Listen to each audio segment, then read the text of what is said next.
Hello दोस्तों, incarnation class में आप सभी का बहुत बहुत स्वागत है। आज का ये जो केमिस्ट्री का क्लास है, ये पहला क्लास और अंतिम क्लास होगा, क्योंकि केमिस्ट्री का 2 चैप्टर है।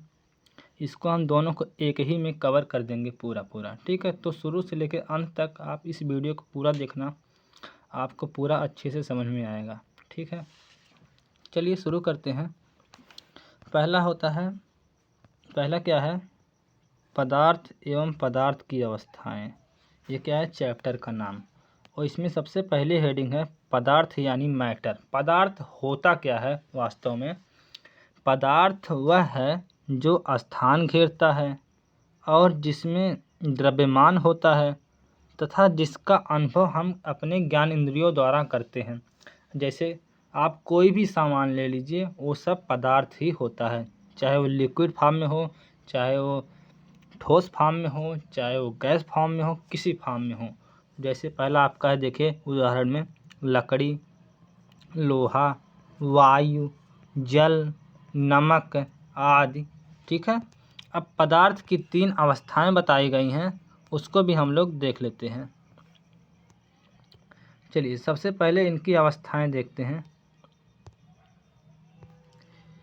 पदार्थ की जो है अवस्थाएं देखिए, 2 अवस्थाएं हैं। एक होती है भौतिक संरचना के आधार पर, एक होती है रासायनिक संरचना के आधार पे। रासायनिक संरचना के आधार पे आपको मिलेगा 3 मुख्यतः।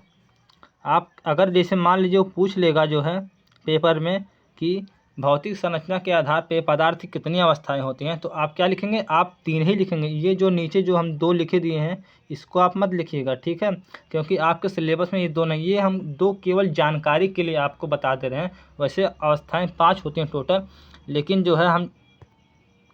लेकिन आप लोग केवल 3 ही लिखिएगा। ठीक है, तो कौन कौन सा लिखना है अवस्थाएं? जैसे पहला आप लिखेंगे ठोस, दूसरा लिखेंगे द्रव और तीसरा लिखेंगे गैस। ये 3 ही अवस्थाएं। ठीक है, इसके बाद अगला क्या है? रासायनिक संरचना के आधार पर जो है होते हैं, ये होते हैं पहला अशुद्ध होता है, दूसरा शुद्ध होता है, या पहला शुद्ध होता है, दूसरा अशुद्ध होता है। ठीक है, इसमें जो है इसके भी 2 प्रकार हैं। पहला है आपका तत्व और दूसरा होता है आपका मिश्रण। तत्व में आपका आ जाता है धातु, अधातु और उपधातु, और यौगिक में आपका आ जाता है कार्बनिक और अकार्बनिक। और जो तीसरा है अशुद्ध वाला, इसमें आते हैं समांगी मिश्रण और विषमांगी मिश्रण। ठीक है, इन सभी को अभी हम एक एक करके पढ़ेंगे। तो चलिए सबसे पहले हम शुरू करते हैं ठोस से। भौतिक संरचना के आधार पर कितनी होती हैं अवस्थाएं? 3। पहला होता है ठोस, द्रव, गैस। ठीक है, अब चलिए हम सबसे पहले ठोस को पढ़ते हैं, जो बहुत ही महत्वपूर्ण है। ठीक है,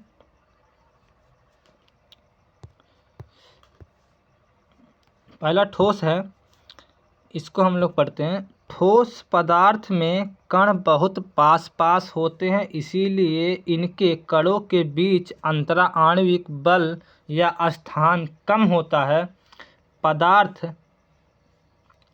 अंतराणविक स्थान कम होता है, पास पास होने के कारण इनके कणों के मध्य लगने वाला बल है जो बहुत अधिक होता है, इसीलिए इनका आकार व आयतन निश्चित होता है।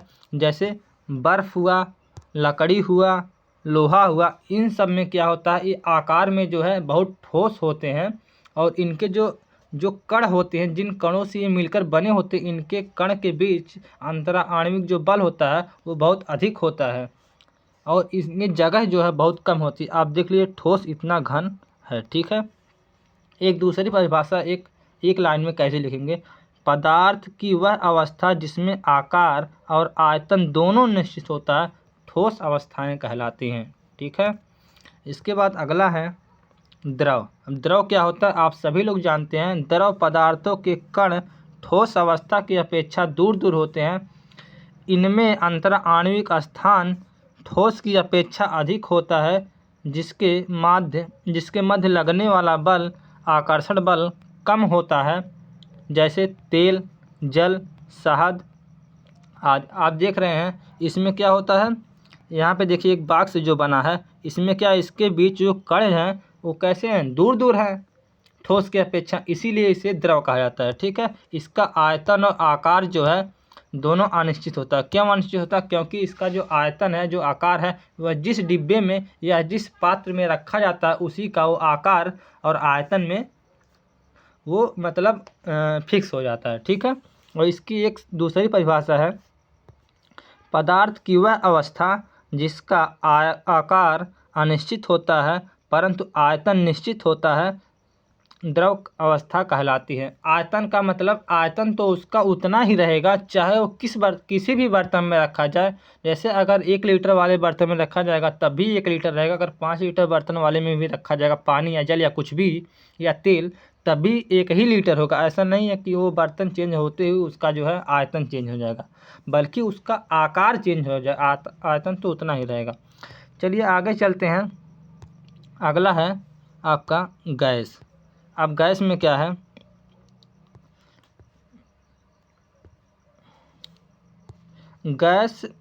गैसीय अवस्था में कण बहुत दूर दूर होते हैं जबकि अंतरा आणविक बल बहुत कम, अतः कण अधिक गतिमान होते हैं। इसीलिए इनका ना तो कोई आकार और ना ही कोई आयतन होता है, जैसे ऑक्सीजन, कार्बन आदि।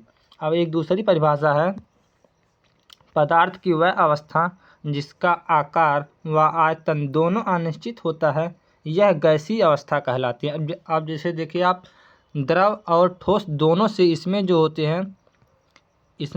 हैं गैस में, इसके जो अंतरा आणविक जो बल या अवकाश जो है, जो आप देखें बहुत दूर दूर पर इनके कण हैं, तो इसीलिए इसे गैस की अवस्था में रखा गया है। ठीक है। अब इसमें क्या, थोड़ी सा इसके बारे में और देख लेते हैं, इसके अंतर ठोस द्रव गैस में क्या है अंतर। अंतरा आणविक अगर बल को लेकर चलें तो क्या है, अंतरा आणविक स्थान जो है सबसे कम होता है ठोस में, और सबसे जो है अधिक किस में होता है, सबसे अधिक होता है गैस में, और ठोस से अधिक किस में होता है, द्रव में होता है। अगर अंतरा आणविक बल को लेकर चलेंगे तो सबसे अधिक बल किस में होता है, ठोस में, और ठोस से कम जो है गैस, या ठोस से कम और गैस से अधिक किस में होता है, द्रव में होता है, और सबसे कम किस में होता है, गैस में। और आकार को अगर हम देखें आकार के हिसाब से, तो इसका आकार कैसा होता है, ठोस का जो है निश्चित होता है, वो किसी न किसी आकार में रहेगा। जैसे लोहा किसी न किसी तो आकार में रहेगा, बर्फ़ है वो भी किसी न किसी आकार में रहेगा, लकड़ी वो भी किसी न किसी आकार में रहेगा। और द्रव जो है, द्रव का जो आकार जो है अनिश्चित होता है, वह जिस पात्र में रखा जाएगा उसी के आकार में वो हो जाएगा। और गैस क्या है, गैस भी अनिश्चित है, वह क्योंकि किसी भी बर्तन में रखा जाएगा वो पूरे बर्तन में फैल जाएगा।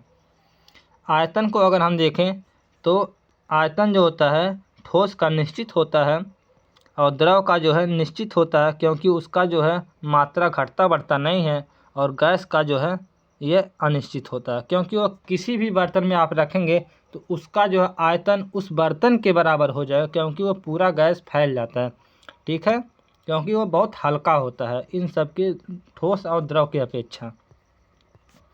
चलिए चलते हैं, परमाणु पदार्थ के सामान्य गुण कौन कौन से, सबसे पहले इसको देख लेते हैं।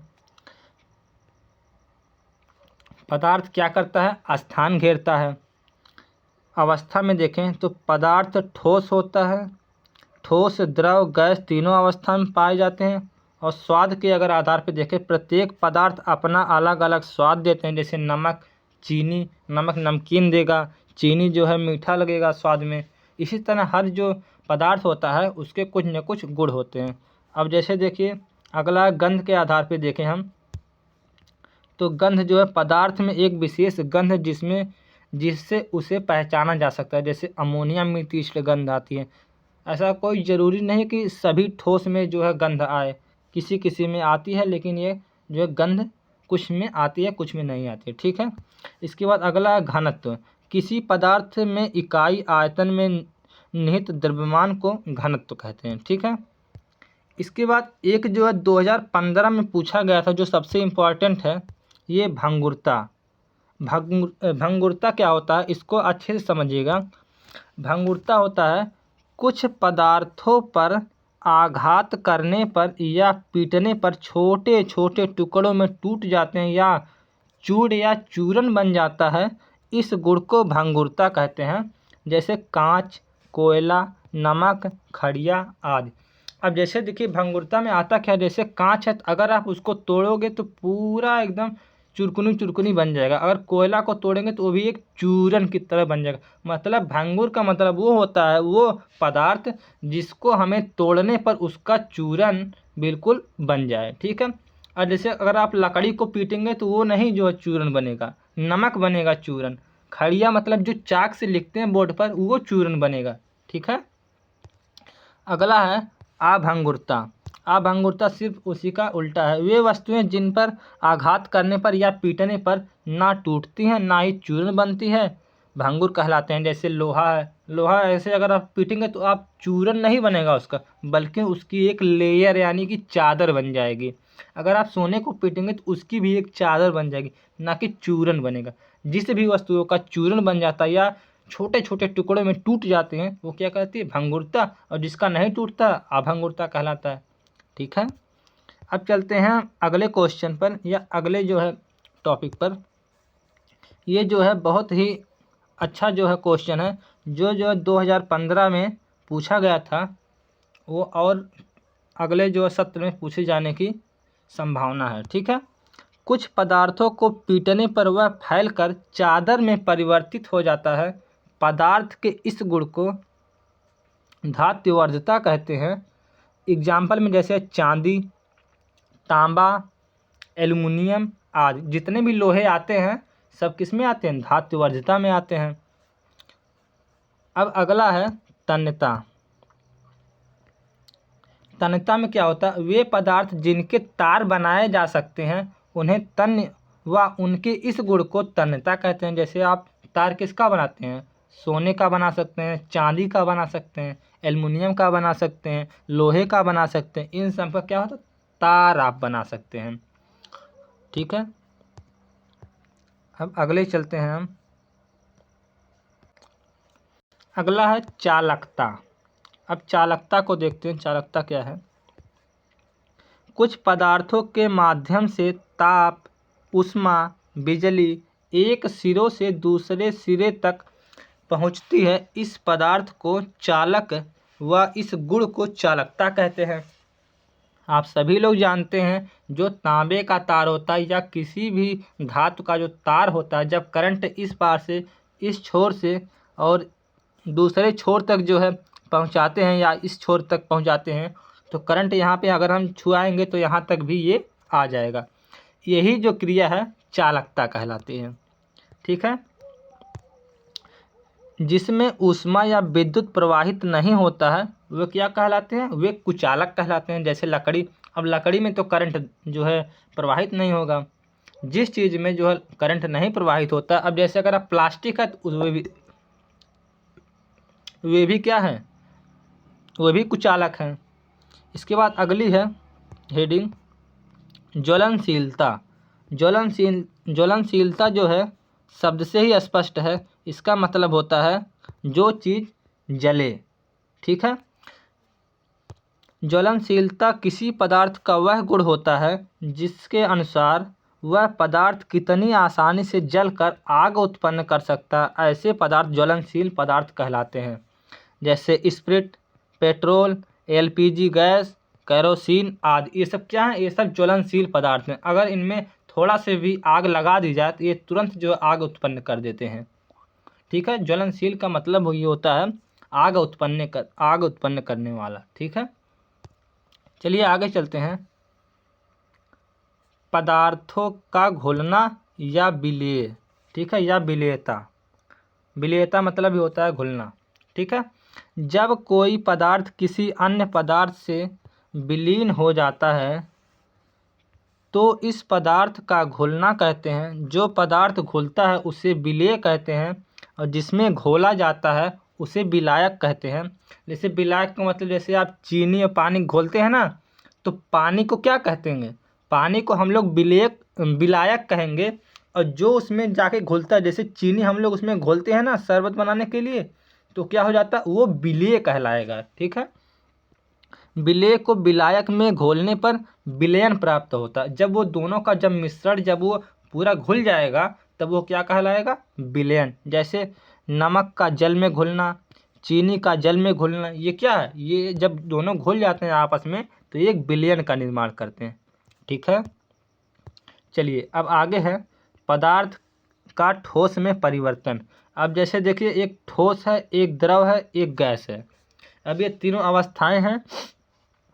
अगर जो है ठोस से क्या होता है, जब हिमीकरण जो होता है, जैसे कोई भी जल है, जैसे यहाँ पे कोई जल है तो क्या होगा, हिमीकरण यानी जब तापमान जब कम हो जाएगा तो उससे क्या होगा, ठोस में वो जल बन जाएगा। और जो है जल जो है, अगर जो गलन मतलब गलन होगा, या गलन का मतलब जो होता है कि अगर जब तापमान बढ़ता है तब गलन होती है, तो बर्फ़ जो है, जो पानी से बर्फ़ बना रहेगा वो क्या हो जाएगा, गलना शुरू हो जाएगा, तब गल कर वो पानी बन जाएगा। इसके बाद द्रव क्या, जो पानी बन जाता है, जब उसको और तेज़ी से गर्म करते हैं तो क्या हो जाता है, ये वाष्प बनकर गैस में बन जाता है या वाष्प बनने लगता है। फिर यही जो वाष्प है, यही वाष्प जो फिर बाद में, इसके बाद जब इसको प्रेशर से यानी दाब दिया जाता है, तब क्या होता है, वो संघनित होकर फिर जल में जो है परिवर्तित हो जाता है।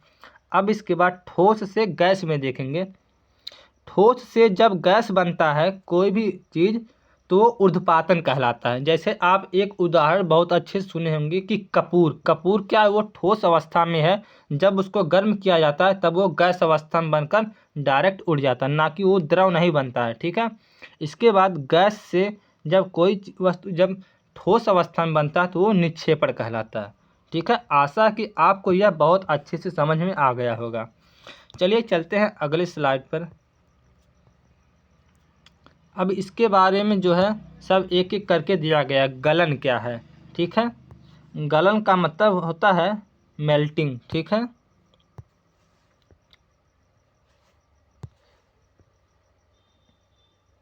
जब किसी ठोस पदार्थ को गर्म करते हैं तो वह एक निश्चित ताप पर द्रव अवस्था में बदल जाता है। यह ठोस अवस्था से द्रव अवस्था में बदलने की जो प्रक्रिया है इसे एक गलन कहते हैं। जैसे ठंडी में जब पहले कोहरा पड़ता है तो थोड़ा सा गर्म लगता है ना, तो इसके बाद जब वो पछुआ हवा बहती है और जब खूब तेज़ी से धूप होती है तो इसके बाद सुबह सुबह जो है वो बहुत तेज़ गलन होती है कि नहीं, तो इसका मतलब तब वो बर्फ़ क्या होता है, वो पिघलता है वहाँ से। ठीक है, तब वो हवाएं चलती हैं तो बहुत तेज़ी से ठंडी लगती हैं, इसीलिए उसी गलन के कारण ही। इसके बाद अगला है हिमीकरण। हिमीकरण का मतलब ही होता है फ्रीजिंग। फ्रीजिंग जैसे हिमीकरण का मतलब होता है तो गर्म से ठंड की ओर आना। ठीक है, जैसे कोई भी वस्तु रहती है तो हम फ्रीजर में रखते हैं तो वो क्या होता है, वो ठंडा रहता है, तो वही क्या होता है, हिमीकरण। जब किसी द्रव को ठोस अवस्था में परिवर्तित किया जाता है, यह क्रिया हिमीकरण कहलाती है। जिस ताप पर यह क्रिया होती है उसे हिमांक कहते हैं। जैसे जब हम कोई भी जल बोतल में रख कर फ्रिज में रख देते हैं तो वह हिमीकरण के कारण वो क्या हो जाता है, बर्फ़ में बदल जाता है। जब यह बदल जाता है बर्फ़ में तो इसे हिमांक कहते हैं, जिस टेम्परेचर पर वो बदलता है। ठीक है, एग्जाम्पल है पानी का बर्फ़ में बनना, क्या है, हिमीकरण है। ऐसे पेपर में आ जाएगा कि पानी का बर्फ़ बनना निम्न में से क्या है, गलन, हिमीकरण, वाष्पीकरण। तो ऐसे ऑप्शन 4 दे देगा तो उसमें आप हिमीकरण तुरंत लगा दीजिएगा।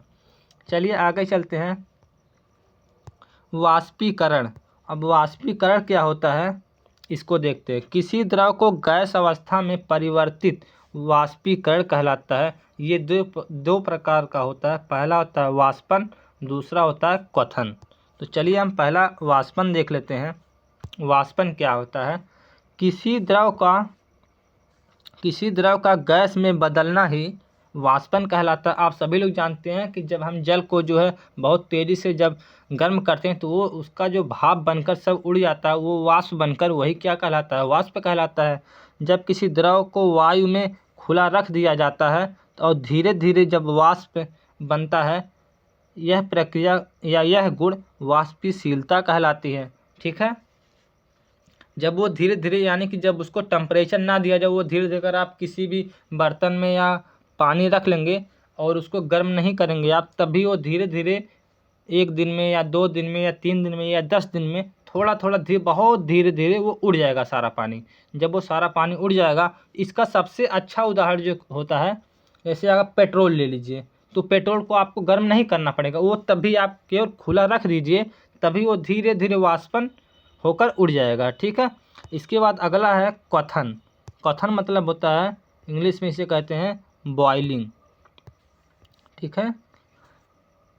तो बॉइलिंग क्या होता है, किसी द्रव गर्म करने पर जब संपूर्ण द्रव तेजी से गैस अवस्था में परिवर्तित होने लगता है। जैसे जब हम 100 डिग्री सेल्सियस पे जब किसी चीज़ को जब गर्म करते हैं, तब वो क्या होता है, पानी खौलने लगता है। जब वो खौलने लगता है तो वो तेज़ी से क्या होता है, गैस में बदलता है। तो यही क्रिया क्या कहलाती है, यही क्रिया क्वथनांक कहलाती है। तथा जिस ताप पर या जिस निश्चित ताप पर वो जो है गैस अवस्था में बदलता है, यह प्रक्रिया क्वथनांक कहलाता है। तो जल का क्वथनांक होता है 100 डिग्री सेल्सियस। ठीक है। अगला है, बहुत इम्पॉर्टेंट है, संघनन। संघनन क्या होता है, गैस अवस्था द्रव अवस्था में परिवर्तित होना संघनन कहलाता है। जैसे वर्षा भी एक प्रकार का संघनन है। तो जैसे जो भाप बनकर जो उड़ता है पानी, तो वो भी तो एक गैस होता है। तब जब वो गैस बनकर जब उड़ता है, फिर वो कुछ समय बाद वही जो है बारिश के रूप में जो है, जब वही बारिश होती है भूमि पर, तो वही क्रिया क्या कहलाती है, संघनन कहलाती है। चलिए आगे चलते हैं। ये देखिए 2018 में यह प्रश्न पूछा गया था कि ऊर्ध्वपातन क्या होता है। ठीक है। जब कोई ठोस पदार्थ ठोस अवस्था से सीधे गैस अवस्था में परिवर्तित हो जाता है, ऊर्ध्वपातन कहलाता है। इस पूरी प्रक्रिया के दौरान पदार्थ द्रव अवस्था में नहीं बदलता है। जैसे कपूर, नौसादर। जैसे इसका कहने का मतलब ये है कि जैसे किसी भी हम चीज़ को अगर हम गर्म करते हैं, तो वह पहले द्रव में ना बदलते हुए, अगर वो ठोस में है, द्रव में ना बदलते हुए सीधे भाप में या गैस अवस्था में बदल जाए, तो वही जो है प्रक्रिया क्या कहलाती है, ऊर्ध्वपातन कहलाती है। इसमें सबसे अच्छे उदाहरण क्या है इसके, कपूर हैं, इसके बाद नौसादर हैं। ये दो बहुत प्रमुख उदाहरण हैं। इसके बाद अगला है वाष्प व गैस में अंतर। ये पूछा गया था 2018 में आपके पेपर में। देखिए यहाँ पे जो है आपको जो है वाष्प और गैस में अंतर 2018 में पूछा गया था। तो एक तरफ हम वाष्प बना लेंगे आप हेडिंग, और दूसरी तरफ गैस की हेडिंग बना लेंगे। इसके बाद बीच में एक लाइन पार के इसके बाद हम लोग 3-4 पॉइंट के रूप में लिख सकते हैं। जैसे पहला है, वाष्प गैस और तरल के बीच संतुलन की स्थिति है। ठीक है। पदार्थ की एक अवस्था है जिसका आयतन आकार अनिश्चित होता है। हाँ बिल्कुल, हमने इसके पहले ही पढ़ा यही चीज़ें। वाष्प को आसानी से द्रवित किया जा सकता है। द्रवित का मतलब वाष्प को जब हम किसी भी चीज़ से जब प्रेशर से जब हम दाब देंगे, तो वह जो वाष्प होता है पानी का, वो द्रव यानी पानी में बदल जाता है। लेकिन गैस को आसानी से द्रवित नहीं किया जा सकता। क्यों नहीं किया जा सकता, क्योंकि गैस को हमें द्रव में लाने के लिए उसे जो है, अभी अगला पॉइंट है हम देखते हैं, दाब बढ़ाकर बिना ताप कम किए वाष्प की अवस्था में परिवर्तित किया जा सकता है, अर्थात उसे ठोस या द्रव में बदला जा सकता है। ठीक है। लेकिन अगर जो है गैस को दाब व ताप दोनों को बदलने के लिए आवश्यकता होगी, जैसे गैस को हमें जैसे किसी अवस्था में बदलना है, जैसे ठोस अवस्था में या द्रव अवस्था में बदलने के लिए दाब और ताप दोनों की आवश्यकता होगी, तभी जाके वो, क्योंकि ये जटिल होता है, इसीलिए जो है इसमें दाब और ताप दोनों की आवश्यकता होती है। लेकिन जो पानी जो वाष्प में जो बना रहता है, उसको केवल आप प्रेशर से दाब दीजिए, वो तुरंत पानी में बदल जाएगा। कहने का मतलब ये है। इसके बाद अगला पॉइंट है, किसी पदार्थ के क्रांतिक बिंदु से कम ताप पर उस पदार्थ के गैस अवस्था को वाष्प कहते हैं। लेकिन इसमें गैस पदार्थ का ताप क्रांतिक ताप से अधिक हो तब उसे गैस कहते हैं। ठीक है। अब इसके बाद हम लोग आगे चलते हैं। आगे है तत्व यानी एलिमेंट्स। एलिमेंट्स मतलब होता है तत्व। तत्व वह शुद्ध पदार्थ है जिसे रासायनिक क्रियाओं द्वारा अन्य सरल पदार्थों में विभाजित नहीं किया जा सकता है और ना ही अन्य पदार्थों के योग से ही बनाया जा सकता है, तत्व कहलाता है। जैसे लोहा में कोई भी चीज़ नहीं और मिला, कोई लोहा Fe होता है इसका सिंबल, और मरकरी में भी कुछ नहीं मिलाया जाता है। और सोना जो है और कापर, जैसे आप देखे होंगे आवर्त सारणी में तो टोटल जो है 118 जो है एलिमेंट्स अभी 119वां भी खोजा जा मतलब चुका है, लेकिन अभी जो आवर्त सारणी में उसे संज्ञा नहीं दी गई है। ठीक है, अगला है यौगिक यानी कंपाउंड। कंपाउंड क्या होता है? वह शुद्ध पदार्थ जो दो या दो से अधिक तत्वों के निश्चित अनुपात में रासायनिक संयोग से बनते हैं, यौगिक कहलाते हैं। जैसे जल एक यौगिक है। कैसे यौगिक है? जैसे हाइड्रोजन का 2 परमाणु और ऑक्सीजन का 1 परमाणु, दोनों को मिलाने से H2O यानी जल मिलेगा 2:1 के अनुपात में। ठीक है, ऐसा नहीं है कि हाइड्रोजन बहुत ज़्यादा ले लेंगे या ऑक्सीजन बहुत ज़्यादा ले लेंगे तब दोनों को मिलाएंगे तब जल मिलेगा। उसका एक समान अनुपात होना चाहिए, जैसे 2:1 के अनुपात में होता है। अब मिक्सचर क्या होता है? लेकिन मिक्सचर में आप देखेंगे ऐसा कुछ नहीं होता है। 2 या 2 से अधिक तत्वों को किसी भी अनुपात में, आप देखें लिखा भी गया है, किसी भी अनुपात में मिलाने से जो पदार्थ बनता है उसे मिश्रण कहते हैं। जैसे अगर धुआं आप बनाएंगे तो कौन सा पदार्थ मिलाएंगे? कार्बन और वायु को मिलाएंगे तो क्या हो जाएगा? धुआं बन जाएगा। शरबत बनाएंगे तो चीनी और नमक या पानी मिलाकर, इसमें देखिए 2 या 2 से अधिक भी जो है एलिमेंट मिला रहे हैं तो इसके बाद क्या होता है? तब जाके शरबत यानी मिश्रण बन रहा है। ठीक है, मिश्रण 2 प्रकार के होते हैं। पहला होता है आपका समांगी मिश्रण, दूसरा आपका विषमांगी मिश्रण। एक एक करके हम लोग देखते हैं। पहले समांगी मिश्रण देखेंगे, फिर विषमांगी मिश्रण देखेंगे। तो उससे पहले समांगी मिश्रण में देखते हैं। समांगी मिश्रण में क्या है? वह मिश्रण जिसके अवयव को पृथक नहीं किया जा सकता है समांगी मिश्रण कहलाते हैं। जैसे नमक और जल को अगर हम लोग घोल देंगे तो उसमें हम अलग नहीं कर पाएंगे, और चीनी और जल को जब घोल मिला दिया जाएगा तो उसको भी नहीं अलग कर पाएंगे, और दूध और पानी का जब मिश्रण जो होता है उसको जब मिला दिया जाएगा तो उसको भी नहीं अलग कर पाएंगे। ठीक है, और विषमांगी में क्या होता है कि वह मिश्रण जिसके अवयवों को पृथक किया जा सकता है उसे विषमांगी मिश्रण कहते हैं। जैसे लोहे की छीलन और लकड़ी की छीलन, दोनों को अगर मिला दिए तब भी आप बीन कर जो है निकाल लेंगे। और चीनी और नमक का मिश्रण जो होता है, इसमें भी अगर दोनों को मिला दिया जाए तब भी जो है चीनी का जो मोटा दाना होता है और नमक का बहुत पतला दाना होता है, तो उसके जो छान कर उसको जो है झन्ने द्वारा उसको क्या कहते हैं, या चाल कर जो है उसको हम चीनी को अलग कर लेंगे और नमक भी अलग हो जाएगा। लेकिन जो है एक जो उदाहरण है वायु, ये कौन सा मिश्रण है? ये विषमांगी मिश्रण है। ठीक है, लेकिन हम लोगों को लगता है कि ये समांगी मिश्रण है। ठीक है, इसलिए इसे हम नोट में करके लिख दिए हैं। चलिए आगे चलते हैं। मिश्रणों का पृथक्करण, ये सबसे ज़्यादा इम्पोर्टेंट यही है। ये 2 नंबर का बिल्कुल कोई ना कोई आपका पूछा ही जाएगा। ठीक है, तो इसको बहुत आराम से देखिएगा। किसी मिश्रण को उसके तत्वों को अलग करना पृथक्करण कहलाता है। अब देखिए पृथक्करण की विधियाँ कितनी हैं। पृथक्करण की विधियाँ हैं 11। ऐसे नहीं लिखेंगे पृथक्करण की निम्न विधियाँ, लिखेंगे हम पृथक्करण की निम्न विधियाँ हैं। तो कोई भी 2, 3, 4 या लिख सकते हैं जो आपको आए।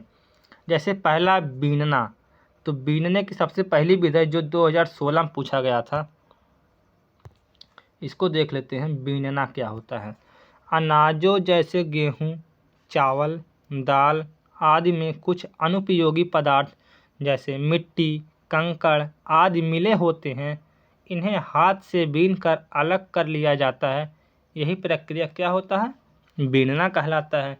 आप सभी लोग जानते हैं, जैसे मम्मी जब गेहूं जो है बनाते हैं तो उसमें अगर कंकड़ पत्थर अगर कुछ हैं तो उसमें से वो निकाल लेती हैं। इसके बाद तब उसको धुला जाता है, तब वो पिसाने के लिए दिया जाता है, आटा बनवाने के लिए। ठीक है, तो वो क्या होता है, मम्मी क्या करती हैं, उसको बीनती हैं। तो यही प्रक्रिया जो होता है यही बीनना कहलाता है। अब अगला है चालना। अब चालना क्या है, इसको देखते हैं। कुछ पदार्थों जैसे अनाज, आटे, बालू आदि को चलनी में रखकर चालने पर उपयोगी पदार्थ छनकर अलग हो जाते हैं और अनुपयोगी पदार्थ चलनी में रह जाते हैं। जैसे आटे से जब हम भूसी अलग करते हैं, चलने से जब चालते हैं तो भूसी क्या होती है, चलनी में ही रह जाती है, और जो जो शुद्ध जो आटा होता है वो नीचे क्या होता है, वो थाली में नीचे बैठ जाता है, नीचे आ जाता है। यही प्रक्रिया क्या कहलाती है, चालना कहलाती है। इसके बाद अगला है फटकना। फटकना मतलब होता है फटकने की विधि द्वारा मिश्रण के हल्के ठोस पदार्थ को भारी ठोस से पृथक कर देते हैं। जैसे सूप द्वारा गेहूं का फटकना से भूसा जो होता है अलग हो जाता है। जैसे मम्मी क्या करती हैं, गेहूं को पहले सूप से लेकर फटकती हैं, तो उसमें जो होता है, जैसे जब भूसा उसा अगर कुछ ऐसे खरपतवार कुछ पड़े होते हैं, कंकड़ पत्थर, तो क्या हो जाते हैं, अलग हो जाते हैं उड़कर, जो हल्के होते हैं वो उड़ जाते हैं। ठीक है। इसके बाद अगला है ओसाना। इस विधि में सॉरी, थोड़ी गला जो है सही नहीं है, जुकाम पकड़ा हुआ है। चलिए, इस विधि में अनाज गेहूं आदि को ऊंचे स्थान से गिराया जाता है तो अनाज पास में गिरता है और हल्का भूसा जो है दूर उड़कर चला जाता है। यही क्रिया क्या कहलाता है, ओसाना कहलाता है। आजकल तो लोग फर्राटा पंखा या जो भी तेज पंखा जो हवा देता है उसके सामने लोग ऐसे गेहूं करके या धान जो है ओसाते हैं, तो जो धान होता है वो बिल्कुल नज़दीक में गिरता है और जो उसका जो खरपतवार जो होता है वो दूर उड़ जाता है। यही प्रक्रिया क्या कहलाती है, ओसाना कहलाती है। ठीक है। फिर इसके बाद अगला है चुंबकीय पृथक्करण। चुंबक द्वारा किसी मिश्रण से चुंबकीय पदार्थ को अलग करने की विधि चुंबकीय पृथक कहलाता है। जैसे लोहे के बुरादे और लकड़ी के छीलन में जब चुम्बक पास ले जाते हैं तो चुम्बक में लोहा चिपक जाता है और अलग हो जाता है। यही प्रक्रिया क्या कहलाती है, चुंबकीय पृथक्करण। जैसे लोहे के बुरादे व नमक का मिश्रण क्या होता है, जब लोहे के बुरादे में नमक को दोनों को मिला के अगर उसमें हम चुम्बक ले जाएं तो चुम्बक में सारा लोहा क्या हो जाएगा, चिपक जाएगा, और नमक क्या हो जाएगा, उससे अलग हो जाएगा। ठीक है। यही प्रक्रिया क्या कहलाती है, चुंबकीय पृथक्करण। अब एक है ऊर्ध्वपातन। अब इसको देखिएगा, ऊर्ध्वपातन को। इस विधि में ऐसे ठोस के मिश्रण को पृथक करते हैं जिसमें एक ऊर्ध्वपाती हो। ऐसे मिश्रण को गर्म करने पर ऊर्ध्वपाती पदार्थ वाष्प बनकर उड़ जाता है, जिसे ठंडा करने के बाद प्राप्त कर लिया जाता है। जैसे नौसादर हुआ, कपूर हुआ आदि पदार्थ शुद्ध किए जाते हैं। ठीक है। जैसे कोई भी वस्तु है उसमें अगर कपूर का चूड़ या कुछ भी या नौसादर का चूड़ उसमें मिला हुआ है तो हम क्या करेंगे, उसको गर्म कर देंगे। जब गर्म कर देंगे तो वो नौसादर हो या कपूर हो क्या हो जाएगा, उस पदार्थ से क्या हो जाएगा, अलग हो जाएगा, यानी कि उड़ जाएगा। तो जितना जो पदार्थ बचा रहेगा वही पदार्थ आपका बच जाएगा। तो यही क्रिया क्या कहलाती है, ऊर्ध्वपातन कहलाती है। इसके बाद अगला है निस्पंदन या छानना। इसे कहते हैं निस्पंदन या छानना।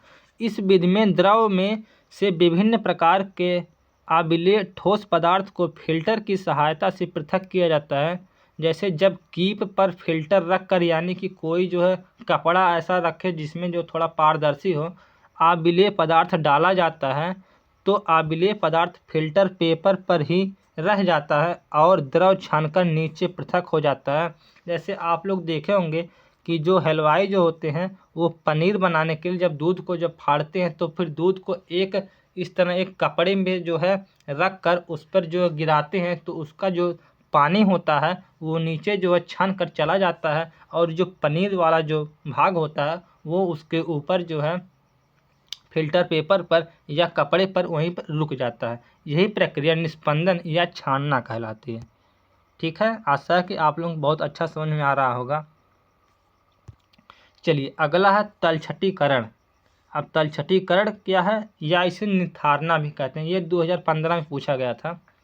इधर जो है ज़्यादा क्वेश्चन जो है वो पूछे वाले हैं, तो इसको जो है आप लोग बहुत अच्छे से देखना, 2-3 बार वीडियो देखना। इसके बाद हम इसका जो PDF भी टेलीग्राम पर और व्हाट्सअप चैनल ग्रुप पर जो है हम भेज देंगे। आप लोग व्हाट्सअप चैनल ग्रुप और टेलीग्राम चैनल ग्रुप दोनों आप लोग ज्वाइन कर लीजिए, जिसका हम लिंक जो है डिस्क्रिप्शन में दे दें। आप लिंक पर क्लिक करेंगे, सीधे आप व्हाट्सएप ग्रुप पर भी जुड़ सकते हैं और सीधे आप टेलीग्राम ग्रुप पर भी जुड़ सकते हैं, जहाँ पे आपको PDF जो है मिलती है। तो चलिए तलछटीकरण जो है देख लेते हैं। द्रव में आबिले भारी ठोस पदार्थ को अलग करने की क्रिया क्या कहलाती है? तलछटीकरण कहलाती है। इसमें क्या होता है, ठोस व द्रव के मिश्रण को कुछ समय के लिए स्थिर छोड़ दिया जाता है, जिससे ठोस पदार्थ तलछटी में बैठ जाता है और द्रव को निथार कर अलग कर देता है। यही प्रक्रिया क्या कहलाती है? तलछटीकरण कहलाती है। अब ये वास्तव में होता कैसे? जैसे आप सभी लोग देखेंगे, जैसे किसी की टंकी क्या होती है, पानी में बालू देता है ना कोई कोई टंकी, तो उसको हम लोग कैसे जो है क्या करते हैं, उसको लाकर बोतल में भर के या कुछ बाल्टी में भर कर ले जाके पहले 1 घंटा या 2 घंटा रख देते हैं, तो उसका जो बालू होता है वो धीरे धीरे नीचे तली में बैठ जाता है। इसके बाद उसका पानी हम लोग उपयोग कर लेते हैं। तो यह प्रक्रिया क्या कहलाती है? तलछटीकरण। चलिए चलते हैं, अगला है हेडिंग वाष्पीकरण। अब देखिए ये जो है हेडिंग जो है वाष्पीकरण जो है, ये परीक्षा में 2 बार पूछा गया था। 2016 में भी पूछा गया था, 2017 में भी पूछा गया था। ठीक है, ये सब जो है बहुत इंपॉर्टेंट है, जितनी हेडिंग इधर हम लोग पढ़ रहे हैं केमिस्ट्री में। ठीक है, इसको आप लोग एक बार ज़रूर रिवाइज करिएगा लास्ट में जब आप लोग पेपर देने जाइएगा। ठीक है, वैसे हम करवाएंगे।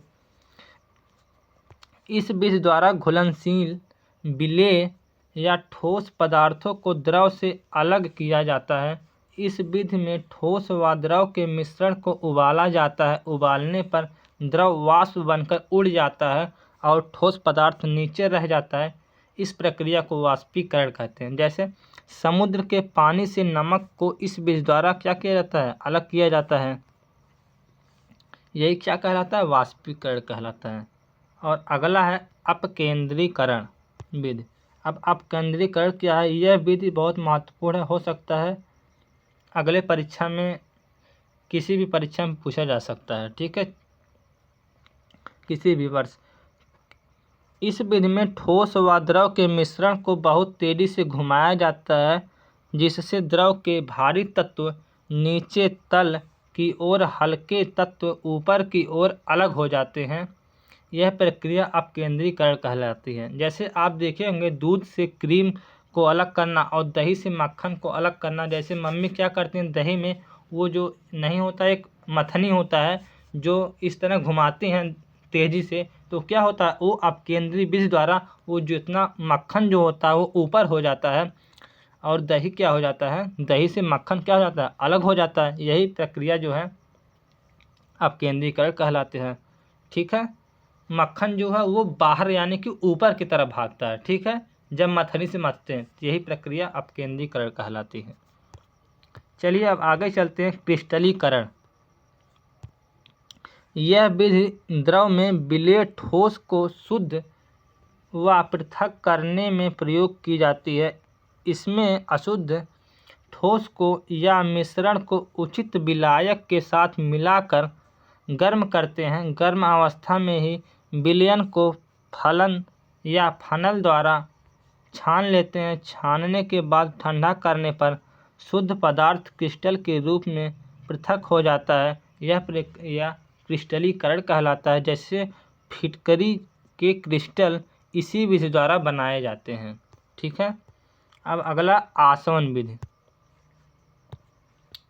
आसवन विधि में क्या होता है, जब दो द्रवों को क्वथनांक जब दो द्रवों के क्वथनांक में अंतर अधिक हो तो उसके मिश्रण को आसवन विधि द्वारा पृथक करते हैं। जैसे इस विधि में किसी द्रव को वाष्पित कर किसी दूसरे स्थान पर इकट्ठा कर ठंडा करके शुद्ध द्रव पृथक कर लेते हैं। इस प्रक्रिया में या इस क्रिया में वाष्पीकरण होता है, फिर इसके बाद संघनन होता है। तो आसवन बराबर क्या है, वाष्पीकरण।